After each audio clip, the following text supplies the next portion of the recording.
आज के संसार में बहुत सी आवाजें हैं। अभी 8:05 हुए हैं और आपके रास्ते का इस ट्रैफिक कम हफ्ते के है। एपिसोड में स्वागत है। आशा है हर आप कोई ठीक अपनी हैं। दृष्टिकोण की आवाज दे रहा ये है, निराशा भरा है, लेकिन उसने ऐसे अजीब हरकत हर की। बात के बारे में। बहुत लोगों को आपको इस जो बारे भी में मन अच्छा बातें करता करते है, सुना है। आपको वही करना और चाहिए। यीशु इससे बहुत परे लोगों नहीं को है। इसके बारे में बात करते सुना है। वो मेरी चट्टान है, मेरी बुनियाद है। उसने क्या किया इस पर लोग सहमत नहीं है। वो मैं बहुत ही कहूंगी धर्मी कि आदमी थे। वो अद्भुत मैं क्या थे। कह रहा हूँ आप समझ रहे हो ना? वो जिसके लिए खड़े थे उस पर लोग सहमत दूसरे नहीं। शब्दों में वो बहुत ही अच्छे आदमी थे। उन्हें किसी की परवाह नहीं थी। वो वो नियम मान सच रहे में थे। बहुत तो अच्छे मसीह की थे। आवाज कैसे सुन सकते हैं? सबसे बढ़कर अगर स्पष्ट आवाज होती तो क्या, पुत्र अदृश्य परमेश्वर का प्रतिरूप है। जो आपको बताएंगे कि सच में यीशु कौन है, उसके द्वारा सारी चीजें सृजी गईं, स्वर्ग की हो या पृथ्वी की। वो कैसे जिए उसने हमारे सारे पापों को क्षमा किया। और आपके जीवन के लिए उसका क्या अर्थ है। मसीह की शांति तुम्हारे हृदय में राज करे। और मसीह का ये विवरण तो उसे रखता है सबसे ऊपर।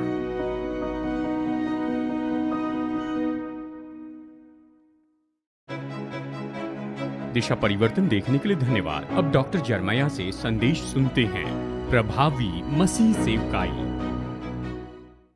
सिडनी ऑस्ट्रेलिया से दक्षिण की ओर कुछ घंटों की दूरी पर केप जॉर्ज के पहाड़ की चोटी पर एक लाइट हाउस था जो 1860 में बनाया गया था। ये लाइट हाउस इसीलिए था कि टास्मान समुद्र से आने वाले जहाज़ों का मार्गदर्शन करें। समस्या ये थी, कोई सत्य पर विश्वास करना नहीं चाहता था। लाइट हाउस का प्रपोजल 1856 में स्वीकार किया गया था, लेकिन कंस्ट्रक्शन शुरू हो गया उस समय के बोर्ड की अनुमति के बिना। और जल्दी ही उन बोर्ड के अधिकारियों को बहुत सी शिकायतें आने लगी कि निश्चित लोकेशन और असली बिल्डिंग तो 5 मील की दूरी पर हैं। तो उस बोर्ड ने छानबीन की और जो पाया वो हैरान करने वाला था। वो नक्शा जो साइट को चुनने के लिए बनाया गया था वो सही बनाया नहीं गया था। इन सभी विवादों के बावजूद लाइट हाउस का काम पूरा हुआ 1 अक्टूबर को 1860 में। जब लाइट वहां पर लगाया गया तो उसे कोई देख नहीं पा रहे थे। उन जहाज़ों को नहीं दिख रहा था जो उत्तर से हार्बर की ओर आ रहे थे, और दक्षिण से आने वाले भी उसे नहीं देख पा रहे थे। जांच के दौरान ये पता चला कि कॉन्ट्रैक्टर ने लाइट हाउस बनाया 2.5 मील उत्तर की ओर, जहां पर लाइट हाउस बनाया जाना था उस जगह से। ये तो ऐसी जगह थी जहां पर कीमती पत्थरों की खदान थी। हैरानी की बात है कि लाइट हाउस वहीं पर रहा। 1864 से लेकर 1893 तक ये 23 जहाज़ों की दुर्घटना के लिए जिम्मेदार बना। अंत में 1899 में वो लाइट हाउस गिराया गया और उसके बजाय सही जगह पर लाइट हाउस बनाया गया। लगभग 40 साल तक वो लाइट हाउस जो केप जॉर्ज की चोटी पर था वो भरमा रहा था कप्तानों के बाद कप्तानों को, और उसके कारण बहुत से जहाज टूट गए। यही तो होता है जब हम उस पर विश्वास करते हैं जो सत्य नहीं है। जैसे कि प्रेरित पौलुस रोम के लिए निकल रहा था। मैं कल्पना करना चाहता हूं कि यह उसके लिए कैसे था। सोचिए ये कैसे होगा। पौलुस तो वहां पर जेल में था, रोमी सिपाही के साथ उसे बांधा गया था और हर 4 घंटे के बाद वो सिपाही को बदलते थे। अब मैं रुककर आपसे पूछना चाहता हूं, अगर आप अविश्वासी अन्य जाति के रोमी सिपाही हैं, यीशु मसीह के बारे में कुछ नहीं जानना चाहते हैं, तो आपके साथ सबसे बुरा जो हो सकता है कि प्रेरित पौलुस के साथ में बांधे जाएं। अब सवाल यही है कि इन सब में यहां पर कैदी कौन है? क्या आप जानते हैं कि पौलुस ने ऐसे बहुत से सिपाहियों को यीशु मसीह के पास लाया कि जब उसने फिलिपियों के लिए अपनी पत्री को खत्म किया, उसने ये कहा, सब पवित्र लोग विशेष करके जो कैसर के घराने के हैं तुमको नमस्कार कहते हैं। वो सब लोग जो कैसर के घराने से उद्धार पाए, वो कैसे उद्धार पाए? वो उसके साथ बांधे गए थे। यह आत्मिक चेन रिएक्शन है, लेकिन ये इतना अच्छा नहीं है, मैं इसलिए यहीं रुकूंगा। अब देखिए, ये यहाँ पर था, वो रोम में था और उस शहर में घूम फिर रहा था। उसका मित्र एपिफ्रेस कुलुसियो से उसके साथ जा रहा था और धीरे धीरे उसे सारा विवरण दे रहा था कि उसकी कलीसिया में क्या हो रहा है। और इस तरह से उसने गौर किया कि किसी तरह से इस छोटे कुलुसियो के शहर की कलीसिया को मदद करें। याद रखिए, ये झूठे शिक्षक तो पूरे शहर में फैल गए थे। उनके पास पौलुस की तुलना में बस एक ही लाभ था, वो तो कुलस्से में थे और पौलुस तो रोम में कैद था। वो कुलुसियों के विश्वासियों का ध्यान आकर्षित कर सकते थे, वो उन्हें आकर्षित कर सकते थे अपने लुभावनी बातों से। वो दिखावा करते थे कि वो उन्हें ऊंचे स्तर का आत्मिक ज्ञान दे रहे हैं। वो उन्हें उन दिनों की झूठी आस्था दे रहे थे। वो तो संदेह और गड़बड़ी के बीज बो सकते थे किसी की भी चुनौती के बिना, क्योंकि पौलुस तो वहां पर नहीं था। तो इस समय था कि पौलुस व्यक्तिगत हो जाए। वो जानता था कि कुलुसियों को उनके आसपास की झूठी शिक्षा का शिकार होने से बचाने के लिए उसे खुद को वहां पर शिकार होने के लिए खोल देना होगा। वो उनके पीछे जाना चाहता था, चाहे वो कुछ भी क्यों ना हो। वो इस तरह से नहीं कर रहा था कि बस ऐसे ही चेतावनी को उत्तर दे रहा है बिना किसी करुणा से जो एपफ्रदास लेकर आया था। तो वो कुलुसियों के लोगों को बताता है कि क्यों वो सुसमाचार का प्रभावी सेवक है। मैं आपको ऐसे अनिवार्य बातें बताना चाहता हूं जो इस चर्चा के भाग हैं। हम उन्हें अपने हृदय में उपयोग करेंगे जैसे वो जरूरी दिखाई देते हैं। सबसे पहले पौलुस कहता है दुख उठाने के लिए तैयार हो जाएं। ये तो शुरू करने की अच्छी जगह नहीं है, मैं काश दूसरी जगह चुन पाता, पर ये तो ऐसा ही है। कुलुसियों 1:24 में पौलुस कहता है, अब मैं उन दुखों के लिए आनंद करता हूं जो तुम्हारे लिए उठाता हूं, और मसीह के क्लेशों की घटी उसके देह के लिए अर्थात कलीसिया के लिए अपने शरीर में पूरी करता हूं। पौलुस कहता है मैं अपने दुखों में आनंद मनाता हूं।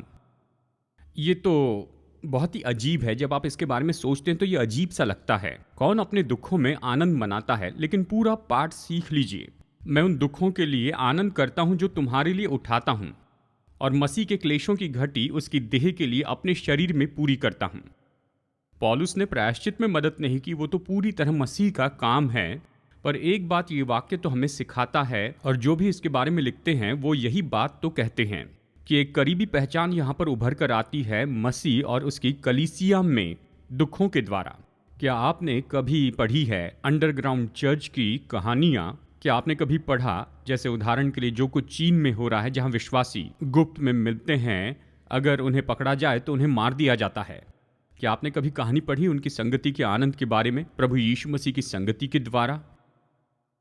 पौलुस तो मसीह को सताता था उन लोगों द्वारा जिन्हें वो सताया करता था। क्या आपको याद है जब यीशु ने पौलुस से पहली बार कहा था तो उसने क्या कहा था? जब दमिश्क के मार्ग पर पौलुस मसीह के पास आया, यीशु ने उससे यही कहा। उसने कहा, शाऊल शाऊल तू मुझे क्यों सताता है? पौलुस यीशु को शारीरिक रूप में नहीं सता रहा था, क्योंकि यीशु तो वहां पर नहीं थे। यीशु स्वर्ग में उठाए गए थे। पौलुस यीशु को सताता था यीशु के अनुयायियों को सताने के द्वारा। और जैसे ही पौलुस ने यीशु पर विश्वास किया तो यीशु ने कहा, मैं उसे बताऊंगा कि मेरे नाम के लिए उसे कैसा कैसा दुख उठाना पड़ेगा। अब पौलुस दुख उठाएगा और मसीह उसमें दुख उठाएंगे। ये महान सच्चाई है। पौलुस का दुख उठाना मसीह के क्लेशों को भरता है कि यीशु को उन लोगों तक पहुंचाए जिसके लिए वो सबसे पहले बुलाया गया है। ये तो दिलचस्प बात है। ये नकारात्मक नहीं है, लेकिन ये तो सत्य है। परमेश्वर सच में चाहते हैं कि मसीह की देह यानी कलीसिया, कि उसने जो दुख उठाए उनमें से कुछ हम भी अनुभव करें, ताकि जब हम घोषित करते हैं कि क्रूस ही जीवन का मार्ग है, लोग हम में क्रूस के चिन्ह देखेंगे और हमारे द्वारा क्रूस के प्रेम को महसूस करेंगे।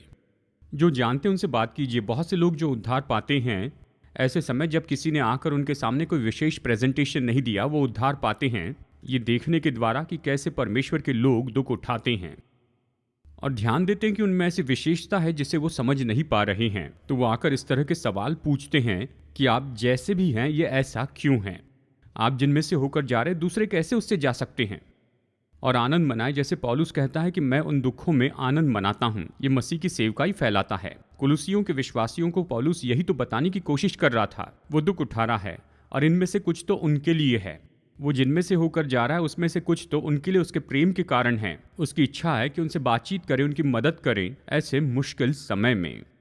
पौलुस कहता है तुम जान लो, अगर तुम्हें सेवकाई करनी है जैसे मैं सेवक हूं, तो जान लो मेरा जीवन कैसा है। ये तो दुख उठाना है, मैं दुख उठाता हूं। और फिर अगली बात वो कहता है वचन 25 से वचन 27 में, सेवा के लिए तैयार हो जाएं। अगर आप परमेश्वर के लिए फर्क लाना चाहते हैं पास्टर या सेवक के रूप में या आपकी अपनी छोटी सेवकाई में, तो दुख उठाने के लिए तैयार हो, सेवा के लिए तैयार हो। अध्याय 1 वचन 25 से 27 में वो कहता है, जिसका मैं परमेश्वर के उस प्रबंध के सेवक बना जो तुम्हारे लिए मुझे सौंपा गया, ताकि मैं परमेश्वर के वचन को पूरा पूरा प्रचार करूं, अर्थात उस भेद को जो समय और पीढ़ियों से गुप्त रहा परंतु अब उसके उन पवित्र लोगों पर प्रकट हुआ है। और ये भेद था कि परमेश्वर सभी विश्वासियों को लेकर आएंगे यहूदी विचार से और सभी अन्य जातियों के विश्वासियों को, और ऐसा होगा कि यहूदी विचारों की कलीसिया अन्य जाति की कलीसिया, और वो इन सभी विश्वासियों को एक साथ लाएंगे और एक कलीसिया में रखेंगे कि सभी अन्य जाति के विश्वासी और यहूदी विश्वासी वो एक कलीसिया में होंगे, मसीह की देह में होंगे। यही भेद है। अब ये ऐसे सुनाई नहीं देता कि बहुत बड़ी बात है जब तक ये न जाने कि यहूदी और अन्य जातियों के बीच में क्या हो रहा था। मतलब वो एक दूसरे से नफरत करते थे। ये तो ऐतिहासिक बात है, इस पर विश्वास नहीं हो पाएगा। उस समय के इतिहासकारों को पढ़िए और तभी आप जानेंगे। उनके पास एक दूसरे के लिए समय नहीं था, वो एक दूसरे से अलग रहते थे। और यहाँ पर पौलुस आकर कहता है, परमेश्वर ने मुझसे कहा कि तुम्हारे लिए मेरी भूमिका है कि तुम सब एक हो जाओगे। यहूदी विचार के विश्वासी भी हम सब मसीह में एक हो जाएंगे। यानी वो उस समय कह रहे होंगे तुम मजाक कर रहे हो, या किसी ने कहा होगा ये कभी नहीं होने वाला।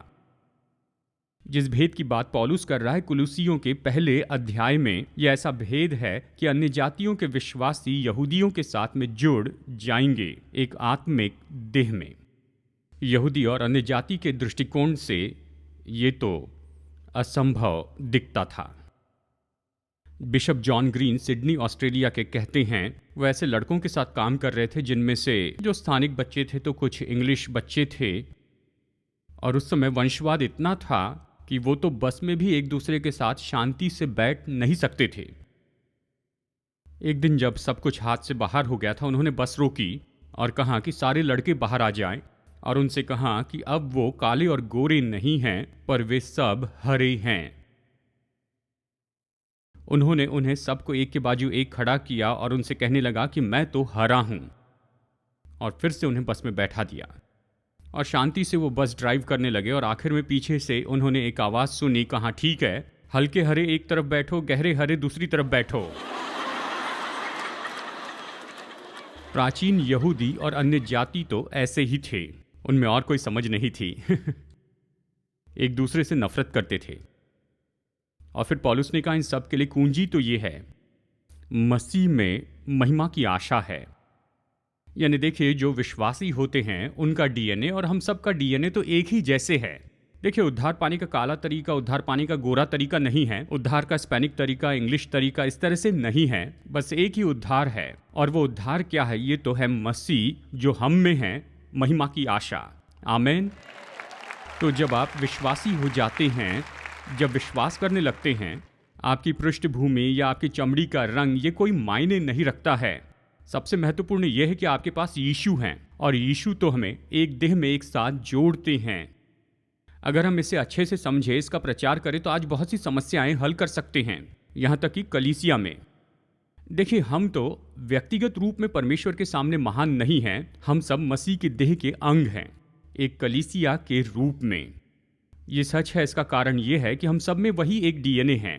मेरे डीएनए और आपके डीएनए में कोई फर्क नहीं। मैं विश्वासी क्यों हूँ? मसीह मुझ में है जो महिमा की आशा है। आप विश्वासी क्यों हैं? मसीह आप में है जो महिमा की आशा है। तो और क्या मायने रखता है?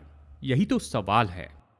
तो पौलुस उन लोगों की सेवा करता है और वो सबको बताना चाहता है कि उसका काम बस यही है कि दुख उठाएं और सेवा करें और इस भेद को वास्तविकता में लेकर आए। फिर वो कहता है दुख उठाने के लिए तैयार हो, फिर बोलने के लिए तैयार हो।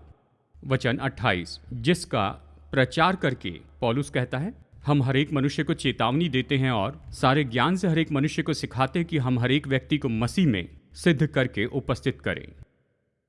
कितने लोग जानते हैं कि मसीहत कोई थियरी नहीं है, ना ही कोई संस्था है, ये किताब नहीं, कोई निश्चित नियम नहीं, या जीने का तरीका नहीं, या फिलॉसफी का सिस्टम नहीं, और ना ही ये सत्य का कथन, ना ही सिद्धांत है। मसीहत तो एक व्यक्ति है। मसीहत तो एक जीवित व्यक्ति है जिसके साथ ये सारी बातें जुड़ी हुई हैं। ये केवल इसलिए है मसीहत में आप संदेश लेकर नहीं जा सकते संदेश देने वाले के बिना ही। यीशु मसीह राज्य की घोषणा करते हैं और वही तो राजा हैं।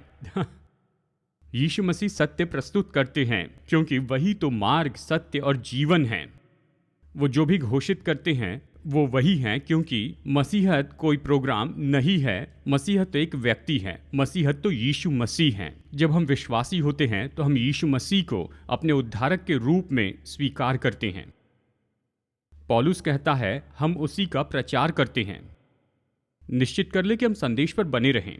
निश्चित कर ले जिसका हम प्रचार करते हैं हम वही हैं, उस पर विश्वास करते हैं। पौलुस कहता है हम मसीह का प्रचार करते हैं। हम सिद्धांत नहीं पर व्यक्ति का प्रचार करते हैं और लोगों को चेतावनी देते हुए ये करते हैं। वो क्या चेतावनी देता है यहाँ पर? कुलुसियों को इन झूठी शिक्षाओं में मत फंसो क्योंकि ये तुम्हें मसीह से दूर ले जाएगी, और उसका हम प्रचार करते हैं शिक्षा देने के द्वारा। परमेश्वर का वचन लेकर इसे खोलकर लोगों को बताते हैं। ये इस तरह कहता है, यही इसका अर्थ है, यही आपके लिए इसका अर्थ है। पौलुस एक और बात के लिए कहता है कि हमें तैयार होना है। दुख उठाने के लिए तैयार हो, सेवा के लिए तैयार हो, बोलने के लिए तैयार हो जाएं, संघर्ष के लिए तैयार हो जाएं। इसी के लिए मैं उसकी उस शक्ति के अनुसार जो मुझ में सामर्थ के साथ प्रभाव डालती है तन मन लगाकर परिश्रम भी करता हूं। इस वचन में पौलुस के शब्द तो बहुत ही कायल करने वाले हैं। परिश्रम के लिए जो ग्रीक शब्द उपयोग किया गया, इसका मतलब है काम करना, जिससे कोई व्यक्ति इतना थक जाता है जैसे कि मानो उसे बहुतों ने पीटा है। वो परिश्रम को थकान से जोड़ता है। ऐसा परिश्रम जो पूरी तरह थका देते हैं। क्या कभी आप इतने थके हैं कि आपने ऐसा कुछ किया जिसके कारण पूरी शक्ति चली गई? पौलुस यही तो कह रहा है। फिर वो इसमें एक और शब्द जोड़ता है। वो केवल परिश्रम ही नहीं करता, साथ ही वो संघर्ष करता है। संघर्ष शब्द के लिए पीड़ा शब्द आया है। यह ऐसा शब्द है जिससे इंग्लिश शब्द आता है एगनी। पौलुस कहता है कि मैं खुद इसमें काम कर रहा हूं, मैं तो इतना परिश्रम कर रहा हूं, ये तो पीड़ा है। मसीह विश्वासियों के रैंक में यहां पर तो कामकाजी है या फिर आलसी हैं। पौलुस इनमें से कौन था ये समझना मुश्किल नहीं है, वो तो कामकाजी था। मैं एक छोटी बात आपको बताना चाहता हूं जो इस हफ्ते मैंने खोजी है। मैंने इसे खोजा तो नहीं पर इसे जानता था, लेकिन कभी इतनी स्पष्ट रीति से नहीं देखा। पहला कुरिन्थियों 15:10 में पौलुस यही तो लिखता है, मैंने उन सब से बढ़कर परिश्रम भी किया, मतलब मैंने सबसे ज्यादा मेहनत की है। ये मेरी ओर से नहीं परंतु परमेश्वर के अनुग्रह से जो मुझ पर था।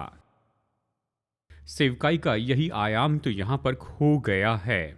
हम काम करते हैं और मसीहा काम करते हैं, और इन सभी वचनों में यही तो भेद है। अगर हम काम न करें और बस राह देखें कि मसीहा काम करेंगे तो कुछ भी काम नहीं होगा। अगर हम काम करें और मसीह के काम करने का इंतजार न करें तो जो कर रहे हैं शायद उसे नहीं किया जाना चाहिए। और ये अक्सर ऐसा होता है कि आपको पूरी तरह थका देता है क्योंकि आपको इसे फिर करना पड़ता है। लिविंग बाइबल इस वचन का इस तरह से अर्थ बताती है, इसी के लिए मैं उसकी उस शक्ति के अनुसार जो मुझ में सामर्थ के साथ प्रभाव डालती है तन मन लगाकर परिश्रम करता हूं।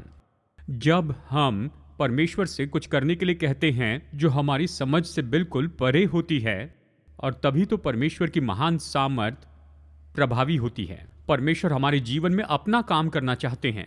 वो नहीं चाहते कि बस हम बैठकर आसानी से कोई काम करें जिसमें हमको कुछ करने की ज़रूरत नहीं होगी और उसे करने की ज़रूरत नहीं।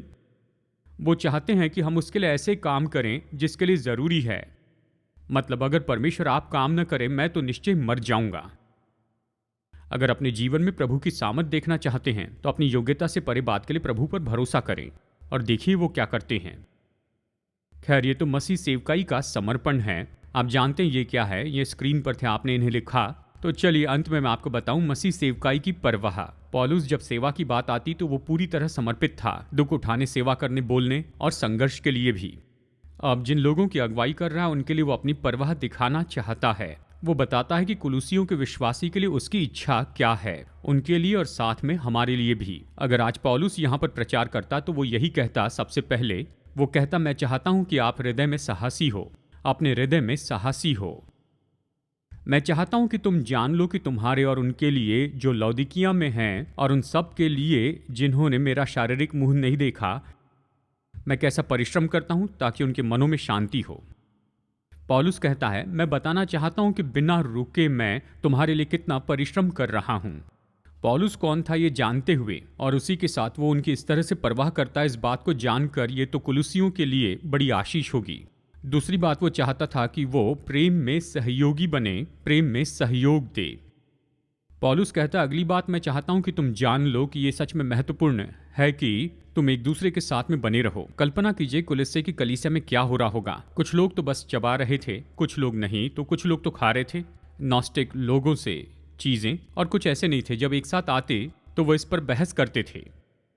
वो अपनी एकता खो चुके थे। झूठे सिद्धांतों ने उनकी एकता को नाश किया। पौलुस कहता है, तुम्हारे लिए मेरा लक्ष्य, मेरी इच्छा यही है, तुम्हारे लिए मेरी जिज्ञासा यही है कि तुम ऐसे जीना शुरू करो जैसे तुम्हें जीना चाहिए मसीह की देह में। वो इस मजबूत उदाहरण का उपयोग करता है और कहता है, वे प्रेम में आपस में गठे रहें, हृदय में साहसी हो, प्रेम में सहभागी बने, उद्धार में भरोसा रखें। कहता है, वे पूरी समझ का सारा धन प्राप्त करें। झूठे शिक्षक दावा कर रहे थे कि उनके पास नई सच्चाई है। पौलुस कहता है, अगर तुम पुराने सत्य को जानते हो तो नए के पीछे नहीं भागोगे।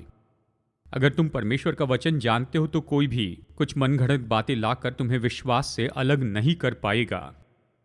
सबसे अच्छी बात तो यही है कि आप जो जानते हैं उसे अच्छी तरह से जान ले, कि निश्चित हो। परमेश्वर चाहते हैं कि हम उद्धार के लिए निश्चित हो। उपमा में कहे तो वो नहीं चाहते कि आप प्रश्न चिन्ह हो जाएं, कि आप संदेह से भरे हो और अपना सिर नीचे झुका कर हैं। वो चाहते हैं कि आप विवरण देने वाले हो, आप सीधे खड़े रहें, सिर उठाकर रहें, परमेश्वर ने जो भरोसा दिया उससे बल पाए। भाइयों और बहनों, अगर आप सत्य को जानते तो आप सत्य से कभी दूर नहीं होंगे, क्योंकि जितना ज्यादा सत्य को जानेंगे उतना ज्यादा जानेंगे कि कौन सी बात सत्य नहीं है। अगर आप परमेश्वर का अध्ययन करके वैसे जीने लगे तो आप झूठे सिद्धांत को दूर से आते हुए पहचानेंगे। जब वो आपकी कलीसिया में आते हैं तो आप सूंघ सकते हैं। मुख्य बात है कि सत्य को जाने और फिर आपको चिंता करने की जरूरत नहीं कि क्या सत्य नहीं है, क्योंकि तुरंत आप जान लेंगे कि क्या सत्य नहीं है। हृदय में साहसी हो, प्रेम में सहयोग दे, उद्धार में भरोसा रखे और सत्य के लिए कायल हो। कुलुसियों 2:4 में पौलुस यहां पर कहता है, ये मैं इसलिए कहता हूं कि कोई मनुष्य तुम्हें लुभावने वाली बातों से धोखा न दे। पौलुस ये नहीं कह रहा है कि कुलुसियों के लोग धोखा खा चुके हैं। A.W. पिंक ने कहा, यह वचन तो झूठी शिक्षा के विरुद्ध में वैक्सीनेशन है, उससे प्रभावित होने पर एंटीबायोटिक नहीं। हृदय में साहसी हो, प्रेम में सहभागी हो, अपने उद्धार में भरोसा रखें, सत्य के लिए कायल हो और विश्वास में डटे रहें। यद्यपि मैं शरीर से तुमसे दूर हूं लेकिन आत्मिक भाव से निकट हूं। तुम्हारे व्यवस्थित जीवन को और तुम्हारे विश्वास की जो मसीह में है दृढ़ता देखकर प्रसन्न होता हूं। अतः तुमने जैसे मसीह यीशु को प्रभु करके ग्रहण कर लिया वैसे ही उसमें चलते रहो, उसी में जड़ पकड़ते और बढ़ते जाओ, और जैसे तुम सिखाए गए वैसे विश्वास में दृढ़ होते जाओ, अधिकाधिक धन्यवाद करते रहो। पौलुस आज्ञा देता है कि उसी में चलो, और इस पूरी पत्री में ये तो उसकी ओर से पहली आज्ञा है, विश्वास में चलो। और इस पाठ का अंत करता है 4 अलग शब्दों से जो जीवन के 4 अलग चलने से लिए गए। इनमें से हर एक आत्मिक उन्नति के स्वभाव को बताने के लिए उपयोग होता है। सबसे पहले हमें जड़ पकड़ना है। उसने कहा तुम अपने विश्वास में जड़ पकड़ते जाओ। ये तो किसान की भाषा है। इस वचन का काल यह है कि एक बार सदा के लिए विश्वास में जड़ पकड़ो। मतलब ये जान ले कि आपने उद्धार पाया, ये जाने कि आप विश्वासी हैं। आप सच में एक अच्छे विश्वासी नहीं हो सकते और सत्य का ज्ञान न रखें। कभी कभार आप में संदेह तो उठते हैं, शायद शाश्वती के बारे में समस्या हो, लेकिन विश्वासी भूसी के जैसे हर जगह यहाँ वहाँ उड़ते नहीं रहते। उनकी जड़ें तो सुसमाचार में मजबूती से होती हैं। फिर शब्द कहता है बढ़ते जाओ, मतलब बोए जाओ, जड़ पकड़ो, बढ़ते जाओ। ये तो आर्किटेक्ट की भाषा है। ये कहता है कि तुम बढ़ते जाओ। इसी से हमें शब्द मिलता है उन्नति करना। कहता है कि तुम निश्चय ही सुसमाचार में बोए जाए और जड़ पकड़ते जाओ, फिर अपने जीवन में उन्नति पाए और तुम बढ़ते चले जाओ। जब आप विश्वासी बनते हैं आपके पास बुनियाद होती है, लेकिन उस बुनियाद पर आपको प्रभु वचन की समझ से बनाते जाना है और ज्ञान रखना है कि यीशु मसीह कौन है। फिर ये कहता है दृढ़ होते जाओ। ये तो पढ़ाई का शब्द है। इपफ्रास ने कुलुसियों के विश्वासियों को वचन का पूरा सत्य सिखाया था, लेकिन झूठे शिक्षक उन सिद्धांतों को दूर करना चाहते थे। जो विश्वासी वचन का अध्ययन करता है वो अपने विश्वास में दृढ़ होते जाता है। और अधिकाधिक ये शब्द अक्सर पौलुस उपयोग करता है। यह ऐसी तस्वीर देता है कि मानो एक नदी बस उमड़ कर बहती जा रही है। इस पूरे वचन भाग में यहाँ पर पौलुस अपने बोझ को दूर करता है, कुलूसियों के ऊपर ये सारी बातें देता है। मैं तो बस यही हूँ, मैं दुख उठाता हूँ, सेवा करता हूँ, मैं बोलता हूँ, संघर्ष करता हूँ, और तुम सबके लिए मेरी यही जिज्ञासा है। और फिर ये सारी बातें बताता है जिस पर हमने चर्चा की।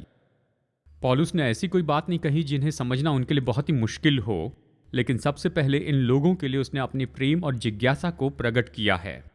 मुझे पता नहीं कितना समय लगेगा जब इस परंपरा में अभी जो शुरू हो रहा है वो पूरी तरह से छा जाएगा। अगर निश्चय ही कुछ नहीं हुआ तो 5 साल बाद जो दुनिया हम देखेंगे ये तो इसके करीब भी नहीं होगी जिसका हम अनुभव कर रहे हैं। मेरी प्रभु से प्रार्थना है कि प्रभु हस्तक्षेप करे और ये संभव है। लेकिन अगर ये बात सच नहीं है तो अगर हम ऐसे संसार में रहे जो हमारे विरुद्ध में पूरी तरह से है, अगर वो हमें इस तरह से देखें कि इन लोगों को जीने का भी अधिकार नहीं, उन सब में हमें खड़े रहने के लिए अपने विश्वास में हमें मजबूत होना होगा।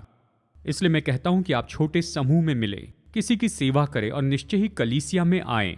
हमें खुद को तैयार करना है कि हम परमेश्वर के लोग हो जाएं, जो कुछ भी आने वाले समय में हम पर आएगा उसके लिए। और जब हम ऐसा करेंगे तो चाहे कुछ भी क्यों ना हो उन्हें आने दे। हम एक साथ अपने हाथ उठाकर एकता में खड़े रहेंगे, हम प्रभु की स्तुति करेंगे और हम वैसे ही होंगे जैसे इस संदेश की शुरुआत में हमने समझना शुरू किया है। हम तो लाइट हाउस होंगे अंधकार के उस किनारे पर। पौलुस कुलूसियों के लिए लाइट हाउस था। प्रभु का धन्यवाद, वो अपनी जगह से नहीं हटा, उसे जहां रहना था वहीं रहा। बाइबल कहती है कि हम भी ज्योति हैं। जब यीशु इस पृथ्वी पर थे तो उसने कहा मैं जगत की ज्योति हूं। यूहन्ना 9 में कहा जब तक मैं जगत में हूं तब तक मैं जगत की ज्योति हूं। फिर उसने कहा तुम जगत की ज्योति हो। इससे उसका क्या अर्थ था? हम तो असली ज्योति नहीं हैं, केवल ज्योति को प्रतिबिंबित करने वाले हैं। बस ऐसी ज्योति की जिसे संसार के सब लोग देख सके। हमें बुलाया गया कि हम लाइट हाउस हो जाएं हमारे पूरे समूह में। जानते हैं जितना ज्यादा अंधेरा बढ़ेगा उतना ज्यादा हम देखे जाएंगे और हम ज्यादा प्रभाव डाल पाएंगे। मैंने पहले भी आपसे ये कहा है और अपने पूरे दिल से इस पर विश्वास करता हूँ। जो रोशनी सबसे दूर जाती है उनके लिए जरूरी है कि अपने घर में सबसे तेज चमके। अगर हम अपनी ज्योति को तेज चमकने दें, अगर हम गलत सिद्धांतों को अपनी कलीसिया में न आने दें और आसपास की परंपरा से हम भ्रष्ट न हो, अगर हम विश्वास में मजबूती से खड़े रहें, परमेश्वर इस कलीसिया का उपयोग करेंगे एक सामर्थी लाइट हाउस जैसे अंधकार के संसार में आने वाले कई साल तक। ये मेरी प्रार्थना है। मैं विश्वास करता हूँ यह भी हो रहा है। ये मेरी प्रार्थना है कि आने वाले कई साल तक इसे होते हुए हम देखते चले जाएं। हम ही जगत की ज्योति हैं।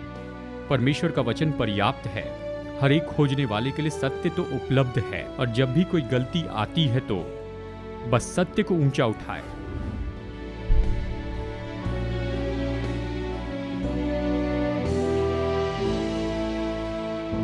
आज मेरे साथ दिशा परिवर्तन में जुड़ने के लिए धन्यवाद। जितना ज्यादा प्रभु वचन का अध्ययन करेंगे उतना ज्यादा हम समझेंगे कि हमारे प्रेमी परमेश्वर हम में से हर एक के साथ व्यक्तिगत संबंध रखना चाहते हैं। अगर आप उसके साथ ये संबंध शुरू करना चाहते हैं तो पहला कदम है कि अपने पापों से पश्चाताप करें और प्रभु यीशु से अपना उद्धारकर्ता और प्रभु होने के लिए कहें। जब आप ये निर्णय लेते हैं कि परमेश्वर के मुफ्त का उद्धार का वरदान ले ले तो मसीह यीशु में नई सृष्टि के नाते परमेश्वर के साथ आपकी यात्रा शुरू होती है। तो अगर आज आपने विश्वास का ये कदम उठाया है तो मैं आपको प्रोत्साहित करता हूँ कि आप अपना ये निर्णय विश्वासियों को बताएं और भरोसेमंद सेवकाई को बताएं या लोकल कलीसिया को, और अपने इस नए विश्वास में आप उन्नति पाते चले जाएं। प्रभु आशीष दे जैसे आप परमेश्वर के साथ चलते हैं। और मैं अगली बार आपसे मुलाकात करने की आशा करता हूँ यहीं पर दिशा परिवर्तन में।